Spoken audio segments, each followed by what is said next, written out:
you doing 16 hours? What are you doing? It depends. So I split my time between New York and California. When I'm in New York, it's absolutely one meal a day, no ifs, ands, or buts, because it's just the schedule is such that, I'm seeing patients in the morning and afternoon, and I don't want to waste time to eat. So what are you doctoring? That's a good question. I mean, I trained as a surgeon and did cancer surgery, but my practice is based on longevity. So it's sort of how do you apply nutrition, exercise, sleep, stress management, endocrinology, lipidology, supplements, hormones, all that stuff. Like how do you engineer how to make somebody live longer is my clinical interest. So in New York, I eat one meal a day. So it's basically like a 22-hour fasting window, and then I'm feeding within a 2-hour window. Wow. When I'm here, it's about the same. Well, I mean, yesterday and today it's the same. Like, today has just been kind of a busy day. I won't eat till dinner tonight. But my short fast would be 16 hours where I would eat. That's a short fast. That would be a short fast. That's a long one for me. Really? Yeah. Dude, you got to get in touch with your evolutionary self. I had this discussion with a friend this morning because he was saying to me he can't do 16 hours. Well, he's a pussy. No, and I was like, I said he's a pussy. You just told him. No, but I said, you got to understand, if our ancestors couldn't function when they were hungry, we wouldn't be here. So it's not just that starvation, a short-term adaptation to starvation is necessary. It's probably beneficial. In other words, during these short periods of deprivation of food, we get just a little bit more epinephrine and norepinephrine. We just get a little bit sharper, a little bit better. I can't even remember what it's like to eat 3 meals a day. It's been so long. But I think intermittent fasting or time-restricted feeding, probably at least 5 years. And for people listening, what are the benefits of that? Well, I mean, if we're going to get really technical, we have to be clear that I think a lot of the benefits are overstated. And a lot of the benefits are things that we've only studied in animals. So there's a guy named Sachin Panda at the Salk Institute in San Diego who's, I think, one of the world's experts on time-restricted feeding. But for example, a 16-hour fast in a mouse produces unbelievable results. If you take a group of, certain types of mice or strains of rats or other rodents, and you, in a 24-hour period, deprive them of any nutrient for 16 hours, but then for 8 hours let them eat whatever the hell they want, they can't gain weight. So, and the reason we think is that once you give a long enough period of time when the animal can ramp up its the enzymes in the liver that are responsible for fat oxidation, I mean, they just basically become fat burn. I hate that term, fat burning machine. It's so overused. But they basically just become unbelievably efficient at metabolizing fat. So we have to be careful, though, when we extrapolate that, because you and I have a very different metabolism than a mouse. Like a 16-hour fast to a mouse is much longer than it is to us. So I don't know if those benefits would extend. Also, it's not entirely clear that time-restricted feeding will produce the longevity benefit that we see in other sort of fasting or fasting mimicking types of diets. So for me, what it comes down to is, I mean, honestly, it's just an easier way. It gives me a much more liberty with what I eat during my feeding window. I don't have to be nearly as restrictive when I'm feeding if I have that period off. It just in terms of like my physiologic response. Secondly, there's a convenience thing. Like I kind of hate being tethered to eat. I like knowing that, hey, if I get into a pinch, like I don't have to eat right now. If I'm sitting on the airplane and they're serving dog shit, I don't have to eat. I can wait another 5 hours until I eat. I also just feel much more steady in my energy levels.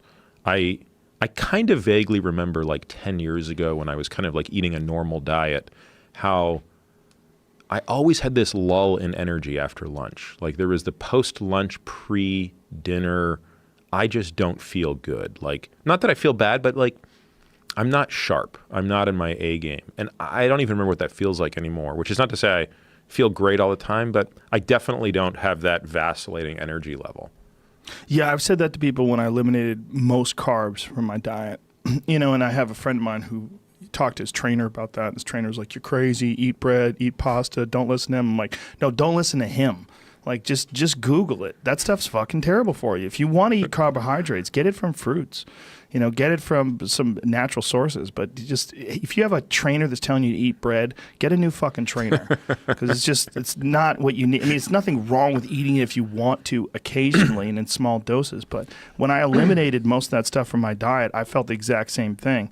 I felt that midday nap desire go away, and then just the fogginess about it. Like, at the end of the day, you're like, oh god, I'm fucking tired, and then I'd have to drink a cup of coffee to get ramped back up again, and this just like never-ending cycle of having this insulin spike and then this crash, and that's from carbohydrates. It's from refined carbohydrates, and having too much fucking sugar in your body, and everybody does it. It's like you won't like who you are is dependent upon a lot of things, but one of them is how much energy you have, how you feel, whether you're crashing. If you change the way you eat, you change the energy you have. You change the way you feel. It'll change your behavior. It'll change your choices. It'll change your ambitions. It'll change your potential. I mean, there's so many things that will change. I met a doctor. His name is Jason Fung. He's in Toronto. People can research. He's an amazing guy. And I met a doctor that treat people with cancer and diabetes with intermittent fasting. So I started doing a program of intermittent fasting and time-restricted eating, and now my symptoms diminish. Like every week, every month it diminish. So it's getting better. It's not 100% now, but it's getting a lot better.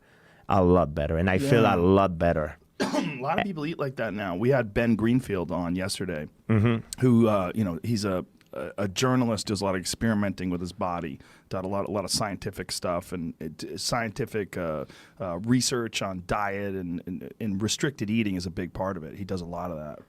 It's interesting because we're conditioned to think that I want to gain muscle, I want to get I need to eat more to accelerate my metabolism, but I never felt better in my life. If it would not be for that particular issue, I feel better now. I sleep better. Inflammation, and I also did a test. In January, I went to McGill University to do a scan of my weight, my fat percentage, my muscle density, bone density, and my in 5 months. I did it a few days ago, like not this week, the Tuesday of the last week, and my fat percentage has decreased, my muscle mass has increased, and my weight is at the same than it was in January. And you think this is all from restricted eating? My training did not have changed.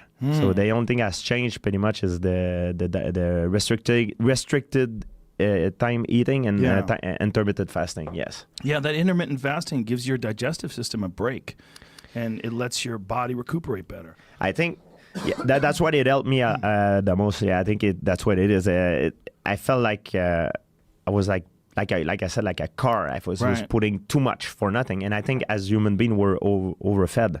Yeah.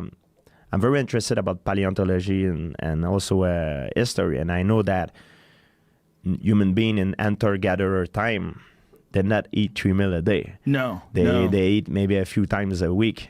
But when they eat a lot. Because they need to do it fast. So I think it's more natural for a human being to do so. And also now I read a lot of stuff and I watch a lot of stuff on the internet about intermittent fasting and time-restricted eating. And I just wish I knew that before. For so many years, I used to follow the rules. Oh, we need to eat at least 3 times a day. And I don't really care of what I eat, but I've even though in the morning I was not hungry, I was always forcing myself to eat. Which is bad, Yeah. What has changed in your diet? Like, what do you eat? Like, what's a normal meal for you? I don't really watch what I eat anymore. It's more when I eat. I try to eat healthy, but I don't have a specific diet. Like for example, Tuesday I'm gonna eat this. Yeah. That's not how it works. I just try to eat healthy. I try to eat good, and of course I don't look at, there's a dessert. If I want a dessert, a chocolate, I'll get it. I remember that from one of your old videos. Like, you were having a glass of wine during training camp. You're like, there's nothing wrong with one glass of wine. Well, if you think about it, Joe, I don't think a glass of wine or anything like, you know, before a fight, we have the tendency to be too much like, oh, what should I eat? What should I do this? Should I do that? I think it's too tense. Too tense, exactly. Yeah. You know what? Since I discovered time restricted eating and intermittent fasting, now I feel better by training with an empty stomach. I feel sharper up here. I feel more creative.